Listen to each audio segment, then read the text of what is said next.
भय से किया हुआ कभी भी प्रेम प्रेम नहीं है। वो एक जरूरत हो सकता है, प्रेम नहीं होगा। प्रेम में किसी प्रकार का कोई भय नहीं होता है। वहां तुम खाली होते हो। वह ऐसा ही है जैसे सब कुछ तुम भूल चुके, अचेतन हो गए। प्रेम आदिम है, प्रेम पुराना है। उसी से तुम पैदा होते हो, उसी से तुम्हारा जन्म है। इस प्रेम को यदि तुम गौर से देखो तो प्रेम ही है जो जीवन में अर्थ है, और तुम इस अर्थ को आज खोते जा रहे हो। तुम गौर करो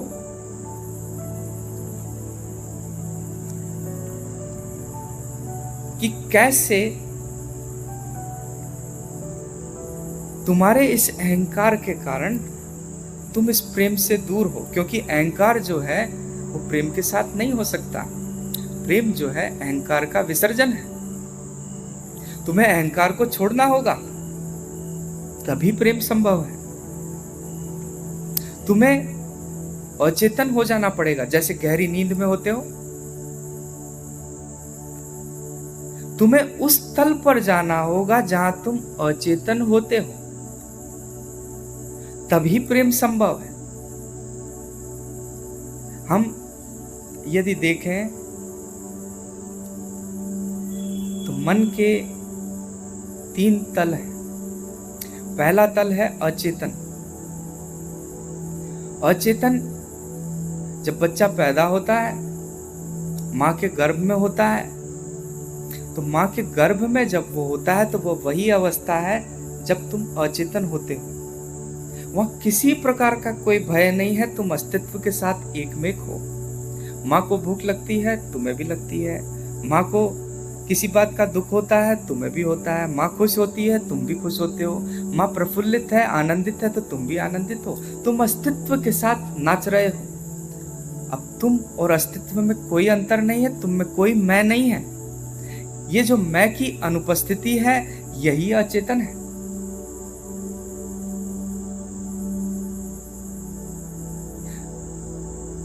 दूसरा तल है चेतन का। ये जो चेतन है, इसको हमने शिक्षा से ट्रेनिंग दे करके चेतन को बड़ा किया है, लेकिन फिर भी ये अचेतन का 10वां हिस्सा है। फिर भी ये बहुत छोटा है, और चेतन में रह करके तुम थक जाते हो। इसीलिए तुम्हें चेतन, यदि तुम्हें चेतन रखा जाए तो तुम्हें नींद आने लगेगी। और यदि गौर से तुम चेतन होकर के कुछ सुनते हो तो मनस्विद कहते हैं कि लगभग 45 मिनट के बाद तुम्हें ऐसा लगेगा जैसे तुम्हें नींद आती है, झपकी आती है। तुम ज्यादा देर चेतन में रह नहीं सकते, क्योंकि चेतन तो बहुत छोटा है, एक छोटा सा हिस्सा है। फ्रॉइड कहते हैं चेतन एक हिमखंड का वह हिस्सा है जो बाहर तुम्हें दिखता है। हिमखंड यदि पानी में तैरता है तो हिमखंड ज्यादातर तो नीचे ही होता है, 90% नीचे होता है, 10% ही ऊपर होता है। चेतन जो है वो ऊपर दिखने वाला हिमखंड का हिस्सा है। नीचे जो गहरा है वह सभी अचेतन है। वेस्टर्न साइकोलॉजी इसमें एक डिवीजन और करती है सबकॉन्शियस का, जिसे हम कहते हैं अवचेतन। वो अचेतन और चेतन के बीच में एक ब्रिज का काम करता है। ये जो चेतन है ये बहुत जल्दी थक जाता है और तुम्हें नींद की जरूरत पड़ती है। अब तुम सो जाना चाहते हो, तुम सोकर के उठते हो, तुम ताजा महसूस करते हो। इसलिए तुमने देखा, तुम लोग कहते हो सुबह बड़ी सुंदर होती है, दोपहर उतनी सुंदर नहीं होती और सांझ तो थोड़ी बदसूरत होती है। कारण क्या है? तुम सुबह जागे हो, जागते ही तुम्हारी आंखें बच्चे की तरह होती है उसे देखने के लिए तुम्हारे पास ऐसी आंखें हैं जो बिल्कुल ताजा है, तो सुबह तुम्हें सुंदर दिखाई पड़ती है, दोपहर उससे कम, और सांझ होते होते तुम थक जाते हो, वापस सो जाना चाहते हो, इस चेतन मन से थक जाते हो, इसलिए तुम कहते हो सांझ कुरूप है।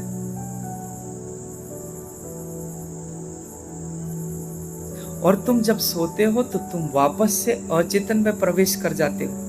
गहरी नींद में तुमने देखा कि बच्चा जब सोता है तो वो उसी अवस्था में सोता है। आदमी कोई भी यदि सोएगा, मनुष्य यदि कोई भी सोएगा, थक करके सोता है तो वो उसी अवस्था में सोता है जैसे एक बच्चा अपने माँ के गर्भ में सोता है। उसकी करीब करीब वही अवस्था होती है। और यदि ये कुंजी है, यदि तुम्हें नींद आने में समस्या होती है तो तुम कल्पना करो कि तुम माँ के गर्भ में हो और लगभग उसी अवस्था को बना करके सोने का प्रयास करो, तो नींद तुम्हें जल्दी आएगी। इसीलिए कहते हैं कि जब तुम सोते हो तो गर्म दूध तुम्हें नींद लाने में महत्वपूर्ण होता है। गर्म दूध क्यों? क्योंकि गर्म दूध तुम्हें बच्चा बना देता है, वही एहसास दिलाता है जब तुम छोटे थे और तुम नींद में प्रविष्ट हो जाते हो। चेतन मन बहुत जल्दी थक जाता है, इसलिए उसे नींद की आवश्यकता है। ये जो चेतन मन है, इसी का केंद्र है अहंकार। अचेतन में किसी प्रकार का अहंकार नहीं होता, चेतन में अहंकार होता है। तुम वहां उपस्थित होते हो, तुम तरह तरह के पाखंड करते हो, कई तरह के ड्रामे करते हो,